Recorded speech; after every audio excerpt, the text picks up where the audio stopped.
So welcome everyone. So most of you I can see have attended the previous sessions as well, but for those of you who might be new, this is our social finance, ethical, environmental, and everyone webinar series.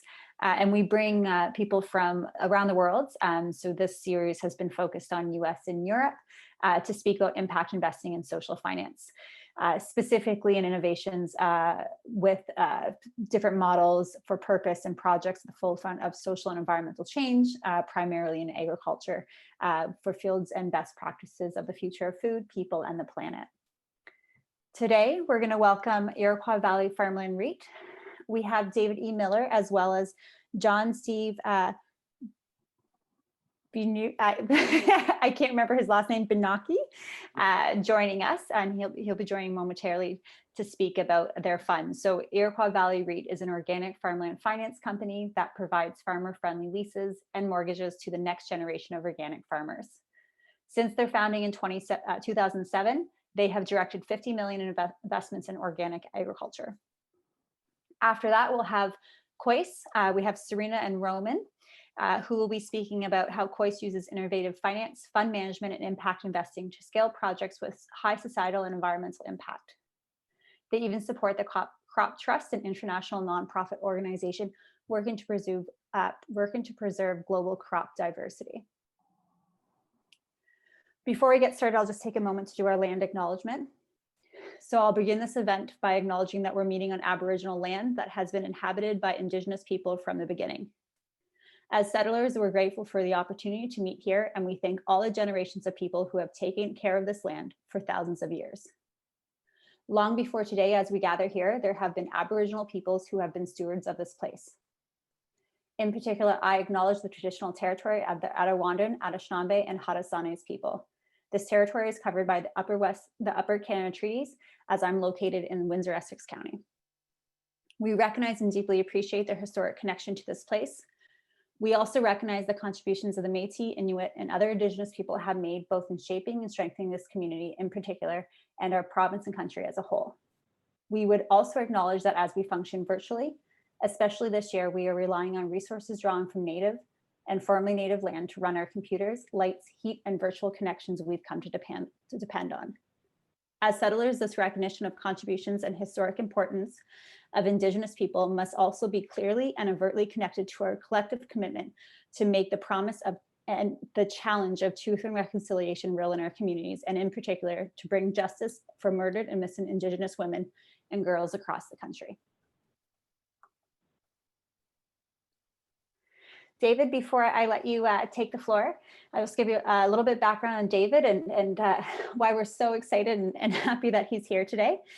So he's rooted in heritage in Iroquois County, Illinois, and returned to his native farming community in 2005 after a 30-year career in banking and real estate financial management. Purchasing a small 10-acre family farmstead, he reconnected with local relatives farming organically. In 2007, he started Iroquois Valley Farms LLC by connecting a small group of family and friends to a 142-acre farm.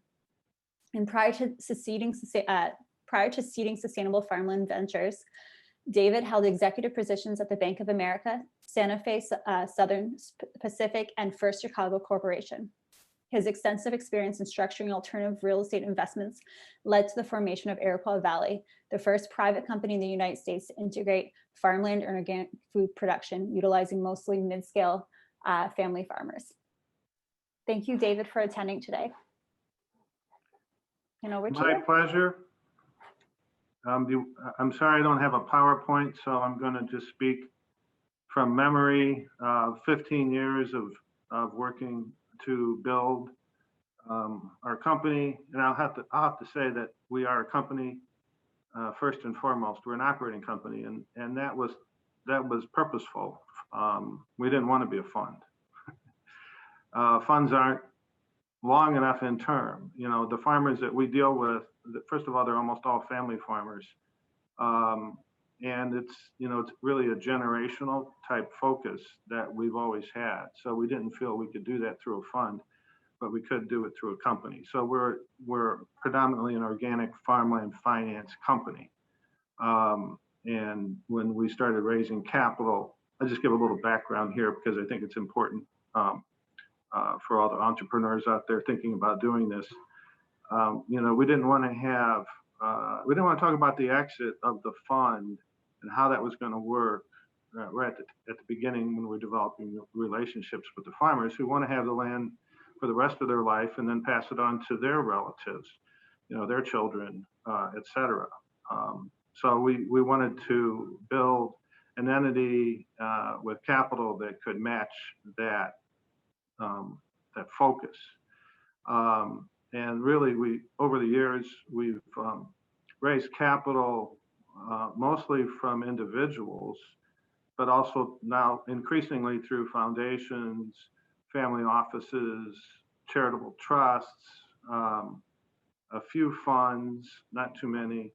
And the reason that we built the company slowly was that without having secure capital, you can never have a long-term impact. So we didn't, we have really family investors. The average investment size in our company is less than $100,000, which pretty much means that we're not institutionally followed. And maybe someday we will, but the exit structure, really doesn't really fit a lot of institutions who want immediate liquidity. So, sometimes I say we're the anti-trade. We would love if people bought the level of equity in our company that they're comfortable with, and then just held it, forever, which is going to scare a lot of people when I say that. But that is really the truth. That we don't feel like you have to trade our stock. Very few people have any type of an investment in farmland, and even fewer have an investment in organic farmland. And we as a company wanted to offer that to the public. And that's part of the social impact that we have. And we formed a public benefit company when that started to be available here in the States.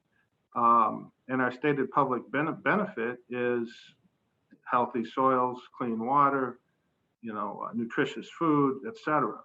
So that's different. That's how we're incorporated. And so we're different really in many ways from just a typical fund.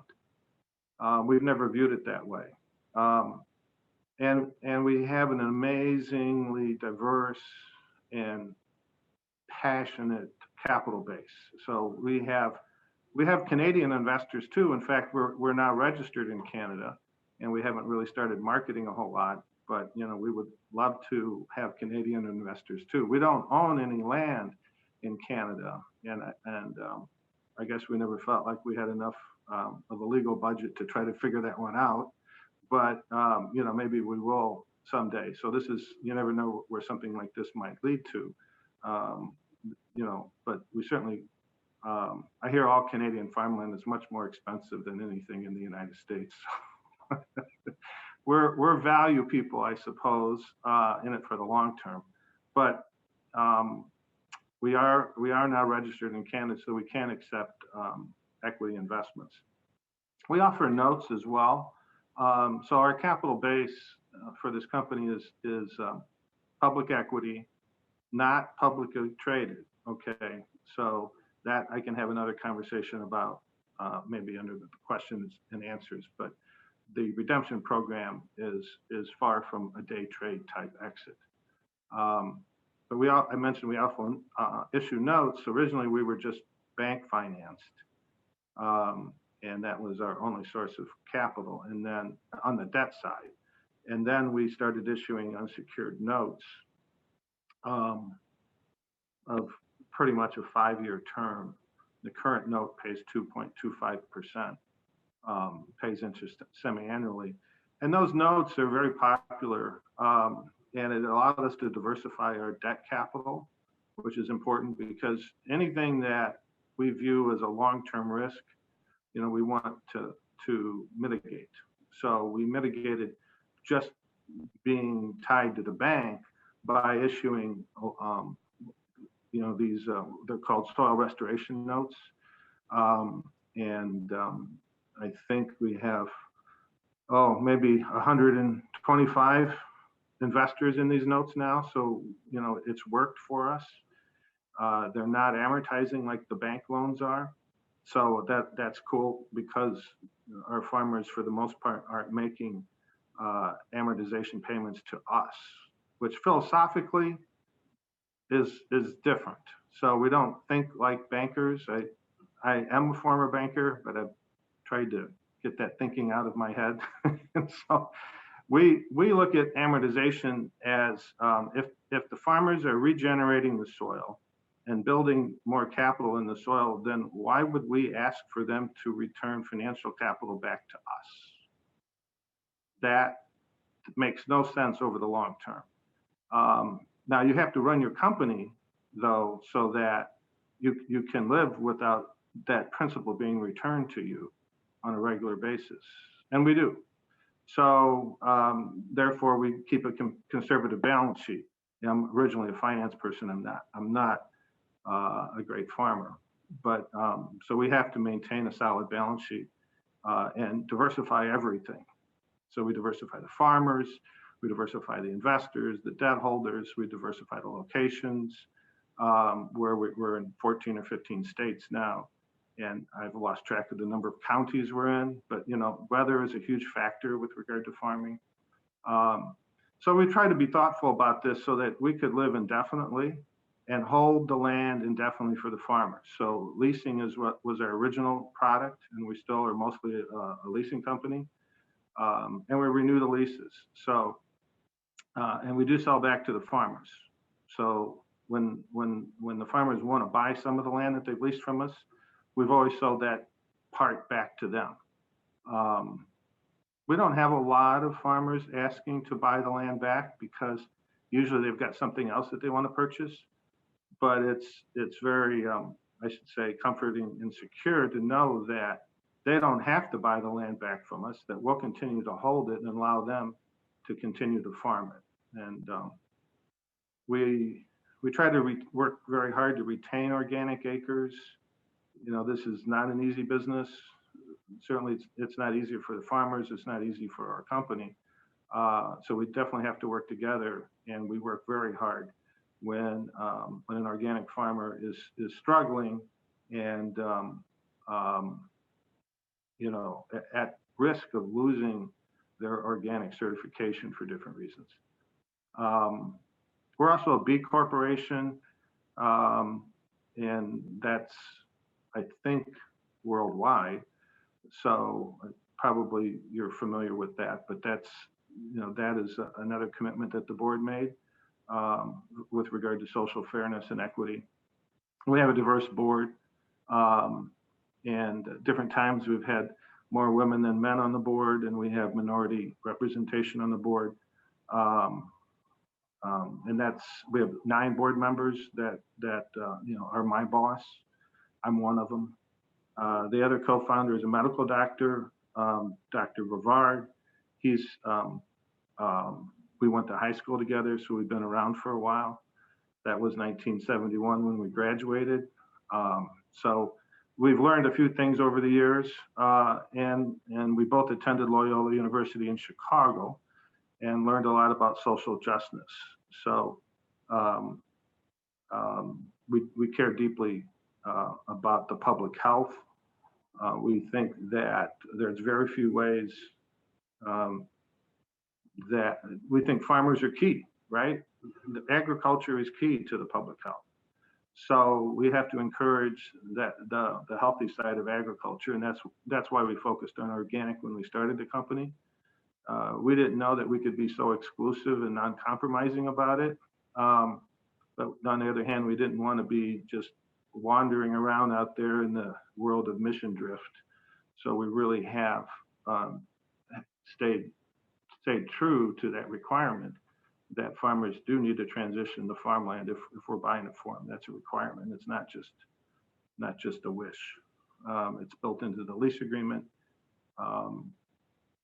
So we're now a $75 million company. We've grown a little bit here over the last couple of years. We can't be everywhere. Once again, we stick really close to family farmers. We've also done lending to nonprofits. So we do hold mortgages for nonprofit organizations. We're doing lines of credit now too, which is new. The reason for that is because it's such a scarce form of capital, and almost all of our farmers, live in a world of insecurity of whether their line of credit for operations will be renewed. So we felt like we had to start providing those lines of credit as well, and we're building that portfolio at the same time. So our three products are leases, mortgages, and lines of credit. We're not a nonprofit, but we still give money away. So under our soil restoration note program, we give away to farmers something to the tune of 0.5% of all the note money that we bring in. And last year that was over $50,000 that we gave out as charity. And that's hard to do because the margins are so thin in this business. But we do what we can to support the farmers. So what else can I tell you? What is my timing here? Because I don't keep track of time. You're doing pretty good. You're at 12, 13 minutes. So I sent John a note if he wants to chime in too. Okay. Well, let me end my part then with where I'm sitting now is a 400-acre farm south of Chicago by about 45 miles, and it is it's really a campus. We're developing a agroforestry campus here. For our first 15 years, sometimes we say, what we did was develop a very large organic seed bed in a number of different states and counties. But there's very few trees. It's mostly grains or it's livestock or some vegetables, but no trees, hardly at all. So for some reason, we haven't been planting trees, and we need to do that. And I've hired an agroforestry manager to help us get going on that. We planted 9,000 plus trees here at this farm last year, and we're going to do something similar to that again this year. But we want to export that out to all of the farms here that we're impacting, and we're going to have to collaborate with many people to make that happen. But we're very excited about that program that we expect we'll be very busy with for the next 15 years of the company. I'll stop at this point. Thank you. That was wonderful. John, I see that you're on the line. Do you want to jump in now?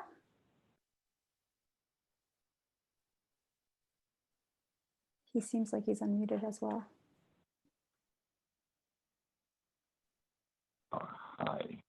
Hi, everybody. Can you be heard now? You're perfect. Yeah, that's great. I'm Stephen Bionici, Director of Conservation at the Iroquois Valley Farmland REIT, Public Benefit Corporation. And the collaboration is something that we started working on as a company in 2014, and it resulted in 2016 in us being awarded a conservation innovation grant to further support family farmers who want to transition their land, grow organically, grow their businesses, grow their markets. And we realize the need for a true community of support in a holistic way. And here we're reaching out to the Fair Finance Fund and the world that works with the food insecure. And that if we're truly going to have a regenerative system, that includes having quality food available for all. There's no food deserts in a regenerative system. So we realize the need for working with a community of supporters, and we started with the USDA, the Natural Resources Conservation Service, and and we continue to work with them. We're in a second conservation innovation grant right now, where we are working to allow farmers to expand their food businesses to serve not just wholesale and directed markets, but to be able to serve local and regional food systems. So the way we're doing that, the NRCS has asked us to innovate to support, bring more capital into the market and into the farm world in the form of operating lines of credit. And we've started that work, and we're working on a $25 million note offering to go out to our investing world, as Dave spoke about, and expand that. Because, you know, there's two things, to be dramatic and a little bit overly so. The food system that we support doesn't exist yet. Of course, it does in pockets and in the great work that you guys have done. You have instances of it, but it's not across the whole system. And in the same way, the finance community that supports organic and regenerative farmers that have well-rounded, holistic, organic food businesses that are feeding food to humans across outside the United States, nationally, but locally and regionally, that didn't exist at all until 2007, when Dave and Steve started Iroquois Valley Farms LLC, and that was after a couple of years of research that they did into the marketplace. So we're incredibly grateful to be in the position we're in, where we've been focusing on, and rightly so, uncompromisingly being on the side of family farmers. And over time, we've realized that there is the need for this food system and finance system that doesn't exist yet requires, of course, an entire community of support. And that's why we're so grateful to be speaking with you all today. We are working on such collaboration, even hyper collaboration. Hyper meaning it's collaboration that didn't exist before. And that can be between the for-profit and the nonprofit world, between the conservation world and the farming world. It used to be that the conservation world was the enemy of the farmers, and the farmers were the enemies of the conservation people, because they were ruining they're ruining an experiment, or they were asking for things the farmers didn't want to do, and they didn't see that they had all of these issues and goals and outcomes that are better for both of them. They didn't realize they had those in common. So really coming to understand how comprehensive the collaboration needs to be to truly successfully serve underserved communities and local and regional healthy food systems, we always be mindful of. You know, toward that end, we're grateful that and excited that we're working on our Rock Creek Farm project that Dave talked about, bringing in a number of partners, research partners, and we want higher institutions of higher learning, and like Loyola University, where Dave's alma mater, and where he sits on the board of the School for Environmental Sustainability. We want them to support research that furthers organic and regenerative farming and conservation systems. And that's what we're doing on Rock Creek. But also on the social side, we're working with Black Oak Center from Pembroke, Illinois. They are regenerative permaculture designers and trainers and farmers, and they also have the Healthy Food Hub, where they serve a lot of zip codes in the Southland of Chicago. They feed a lot of food insecure people, and their goal is to have their own local and regional food system that is fully functioning as ongoing businesses that can be multi-generational, as Dave says, points out, and had the wisdom to structure our company so we can be multi-generational to match the farmers.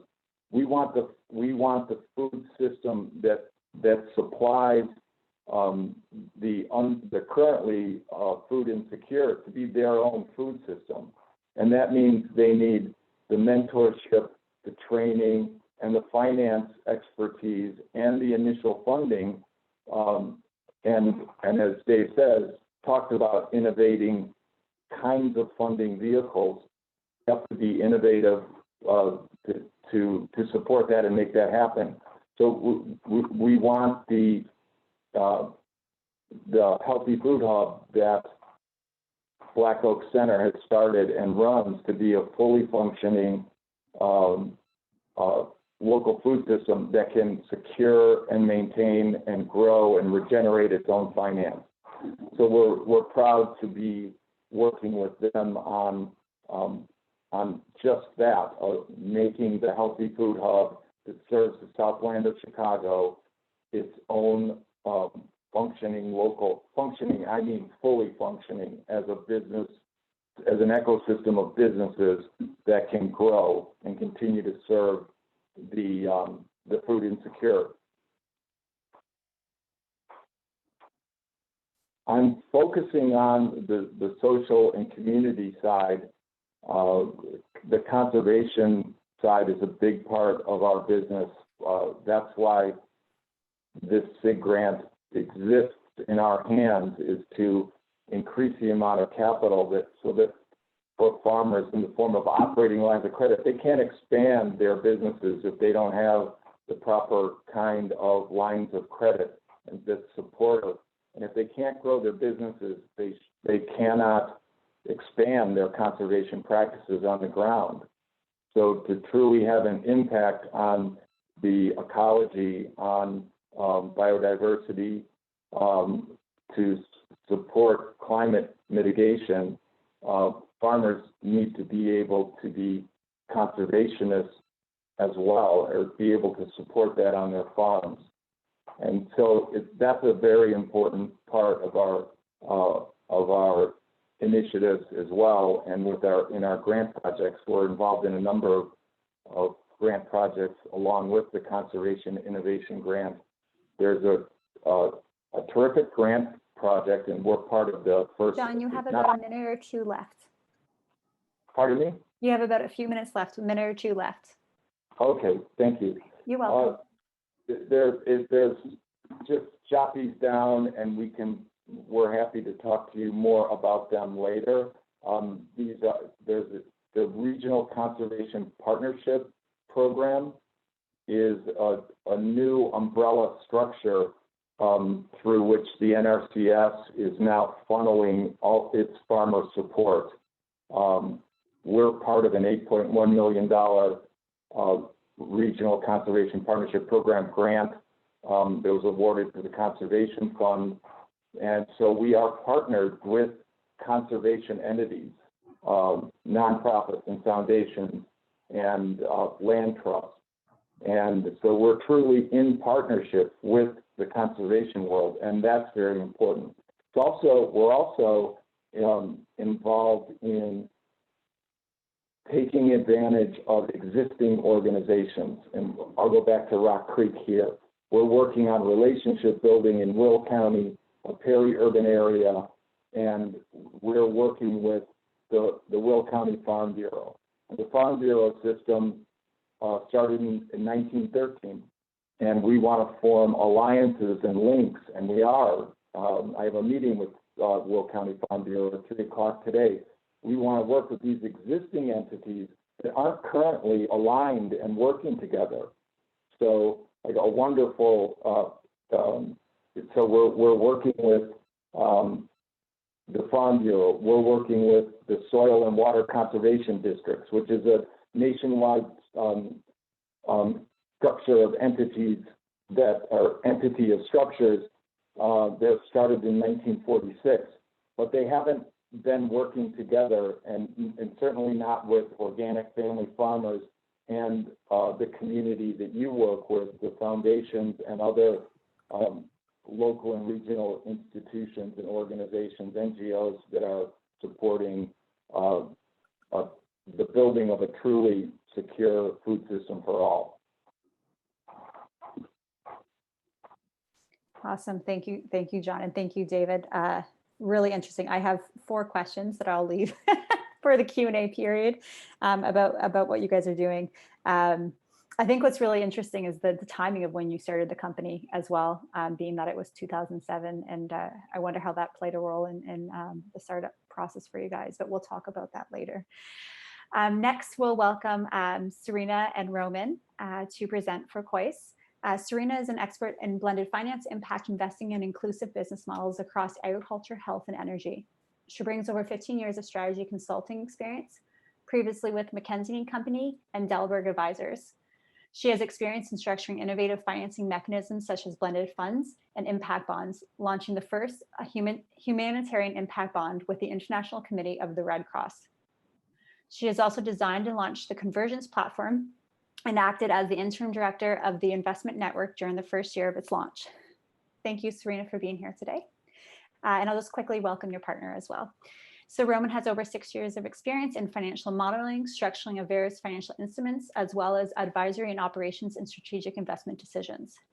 At KOIS, Roman has conducted a landscape study to map corporate social investment models for USAID, designed an innovative financing mechanism to scale up Solar for Health, UNDP's program for solar electrification of healthcare facilities in sub-Saharan Africa, and conducted a feasibility study of a long-term financing mechanism for crop diversity preservation efforts for the Crop Trust. I'll stop there and I'll let him also present on many of the projects that he's also worked on. Thank you, Roman, for being here as well. And I think you guys have the privileges if you need to share your presentation. Okay, great. Thank you, Chelsea. While Roman uploads the presentation, Roman, let me know if you have any issues.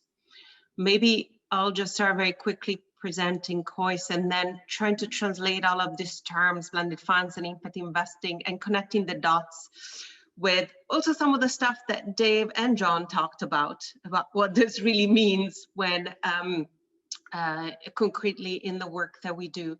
So very briefly about KOIS, we are an impact finance firm. We combine, as you will see later, asset management with advisory. But what I wanted to say before we go into characterizing the work that we do, a few things. We always start with an issue. So we're very, very passionate about, some of our funders are passionate about social issues like providing access to healthcare to everyone in India, or social inclusion of migrants. And very recently becoming very passionate about, we don't see social and environmental as two separate issues, but really two sides of the coin. And I think actually agriculture and SLU brings both social aspects of financial inclusion as well as environmental aspects to the fore, and shows how you cannot think about these complex problems without thinking about the other side of the coin. So we always start with an issue, then we come to trying to, we believe that actually deployment of capital is key in addressing some of these challenges. And what we specialize in is actually structuring instruments that we feel are fit for purpose. I just want to give a quick shout out also to some of the stuff that Dave and John do. We are often asked to come up with an instrument like an impact bond, or how can you invest debt into agriculture. We like to start with what are the financial needs on the ground of farmers, and then help our investors or the donors that come to us fit their tools into actually what the challenges are, rather than trying to launch products because those are the tools that they have. So, and part of our work is actually what both Dave and John talked about, which is collaboration. We call it blending. We also believe that through financial structures, we can bring different features and ingredients to the table, and as a result, we can put different kind of investors. So often our products have a layer structure with more commercial investors like insurance companies, but also social investors like mission-related investments or PRIs or private foundations, all in the same instrument. Maybe coming now to some of the work that we do. As I said, we started with our founders doing impact investing, and then through a series of partnerships, starting designing and co-managing assets across real estate, venture capital, and private equity, currently co-managing around $300 million across these products, and about to launch other impact products like private equity in Europe. This led to KOIS doing some work in impact bonds, particularly around social issues. And this has led to what we're going to be talking about today, which is our advisory work, where we're trying to bring some of the depth and the track record that we've done by investing in some of the more challenging sectors like SMEs in India or affordable housing in Belgium. And we're trying to bring that to our clients that come to us with questions about where they can best invest and helping them structure partnerships or new products and bring those to market. And really, I will just say a couple of words before handing over to Roman. We have done a lot of work in sustainable land use and in agriculture. For example, I advised the UK government on how to invest about £125 million in sustainable land use, and very much advocated as part of that work about looking where they can play a catalytic role towards more permanent structures, longer term structures. Often our investors come and ask us to invest with terms of 5 years, which are not really suitable when you're seeking environmental outcomes that takes 10, 12, 15 years to mature. We've also helped corporates think about their climate and nature portfolio. And finally, I think this is part of the work we wanted to discuss with you today. We have tried to help think about how you scale investments in this space. So we've done it in areas like solar for healthcare, energy access, and the role of guarantees. And then when it came to biodiversity, thinking about actually how to provide long-term financing in a more sustainable way to initialize biodiversity, where investments and grants will be needed for almost permanently to support food for humanity forever. Maybe with this, I will pass it to Roman to describe some of the work in more detail that we've done in biodiversity financing. Thank you very much. And I'll jump directly into the project that we wanted to present to you. So as Serena mentioned, we have recently done a bigger project on innovative financing of preservation of crop biodiversity. And so more specifically, we supported during last year the Crop Trust, or in full the Global Crop Diversity Trust, in the feasibility for their innovative financing mechanism to provide long-term funding for crop diversity preservation. Now, for those of you who are not familiar with what the Crop Trust does, it's an international nonprofit organization that was established 17 years ago by UN and different affiliated UN organizations, which is tasked with preservation of crop diversity and basically ensuring food security in perpetuity. So really forever. You can really see the long-term horizon here. So 5 years and similar instruments, not quite optimal. So now, as you're all familiar, crop diversity is extremely important, especially in the context of climate change and the growing world population.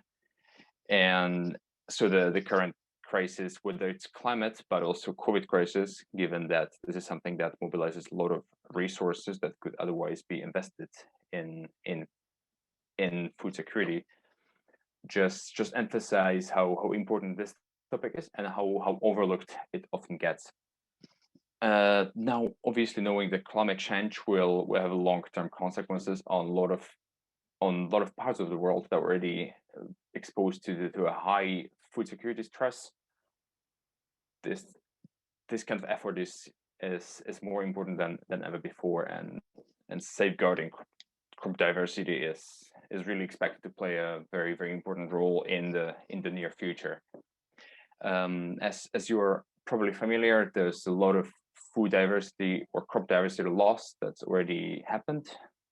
For now, it's mostly with crops that were not very commercially used in different industries. But this obviously is something that can have very negative consequences on agriculture in the future, as for instance, if climate change has a negative impact on some of the crops that are very commercially popular, but there's no alternative, you can see how this can have a very adverse impact on food security for everyone in the world. Now, talking about the Crop Trust, Very specifically, what they do as an organization is they support and fund a lot of national and regional gene banks all around the world, and they operate and fund entirely the global gene bank. So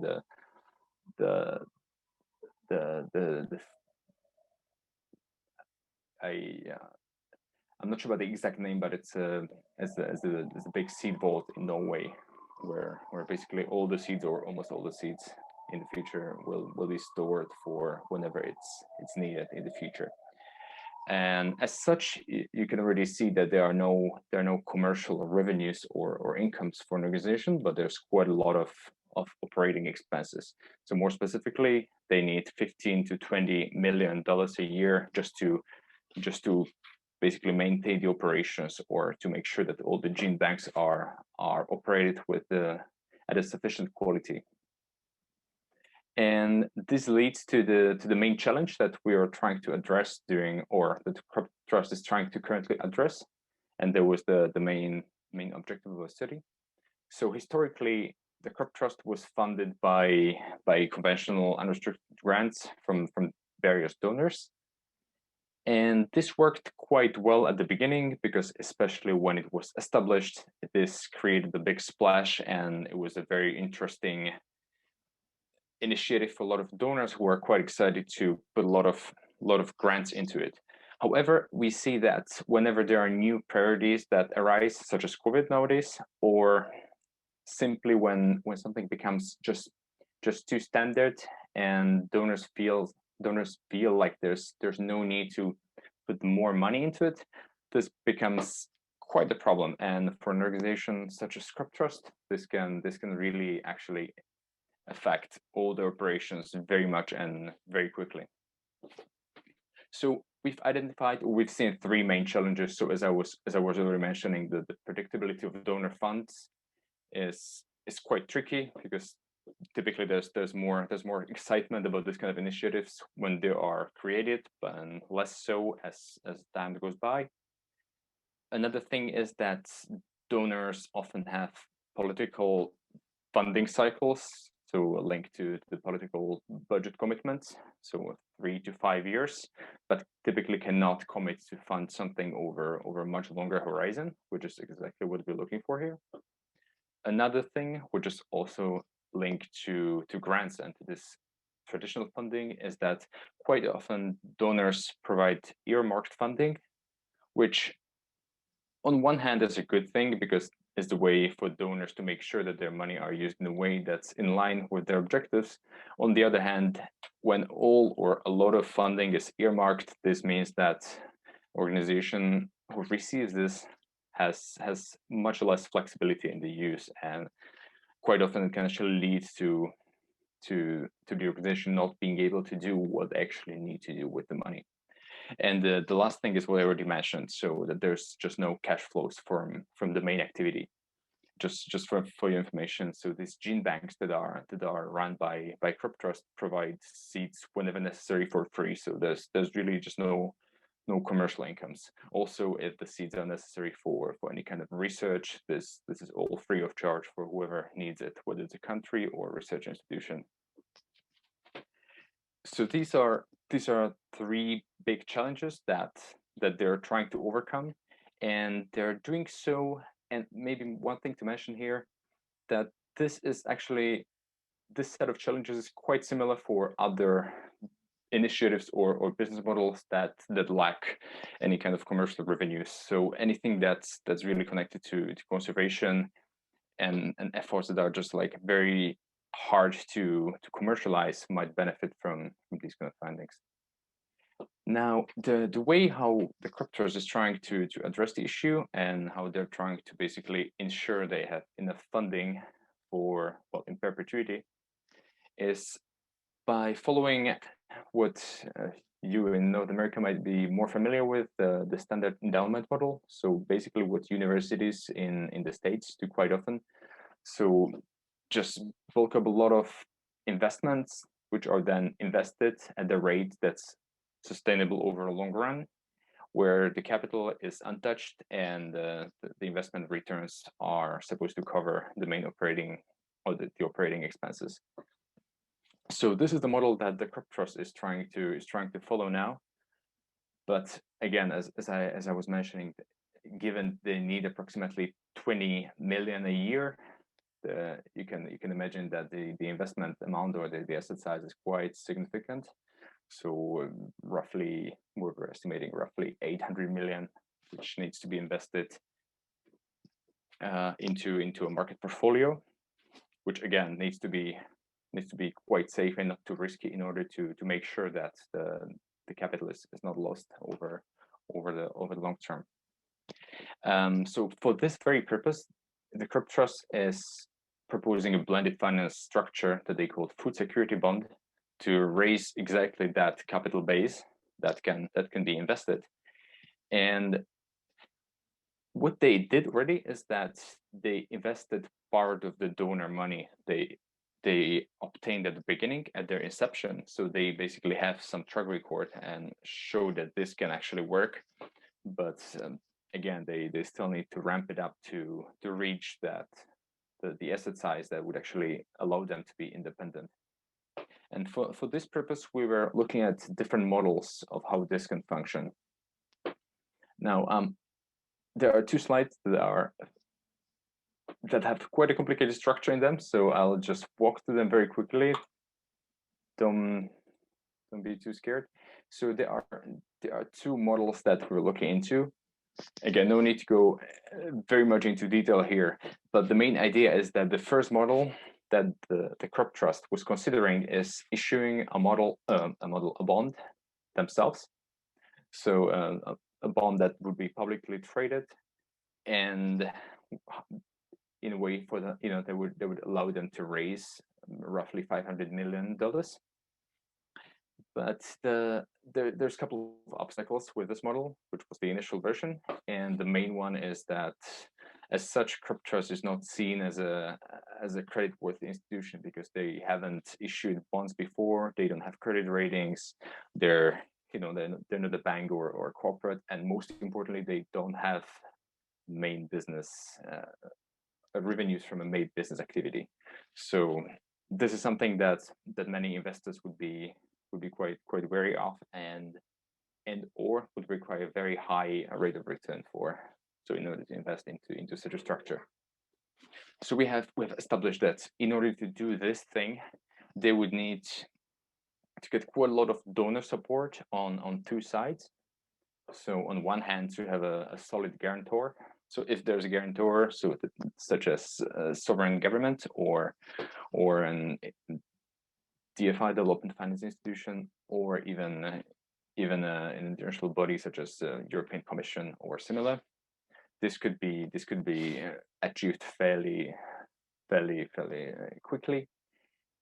As investors told us that in that case, if there's sort of a bigger guarantee, not necessarily 100%, but something quite reassuring, meaning more than 50% guarantee, they would feel comfortable enough to invest into such a mechanism. On the other hand, where we see another way how donors can support this mechanism is, and again, could be the same or different donors, is to support the food security bond with the coupon buy downs. Again, meaning that when a bond is issued, the investors expect a certain level of return.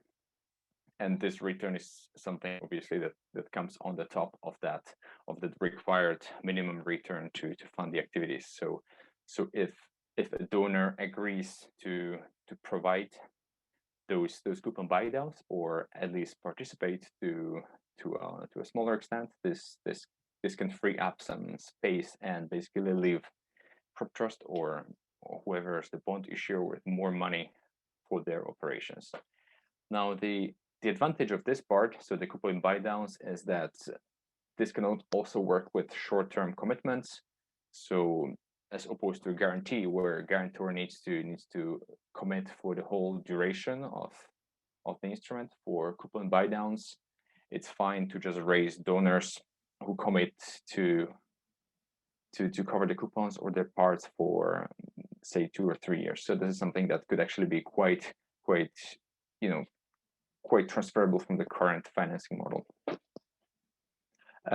Another somewhat Roman, you have about 4 minutes left. yeah. But you're this doing one. great. This is very exciting. I'm just like super focused on this right now. No, thanks. No worry. This one will be faster. So the second version, or the simplified version of the model, which was deemed more feasible by the market, by the investors and donors we have spoken to, is one where the crop trust or the institution doesn't act as the bond issuer, but basically has a third party that can issue the bond on their behalf. And again, depending on the initiative, there could be quite a lot of interest from national governments or international bodies to do this. And for this very example, we have seen quite some appetite from different European governments to act as an issuer.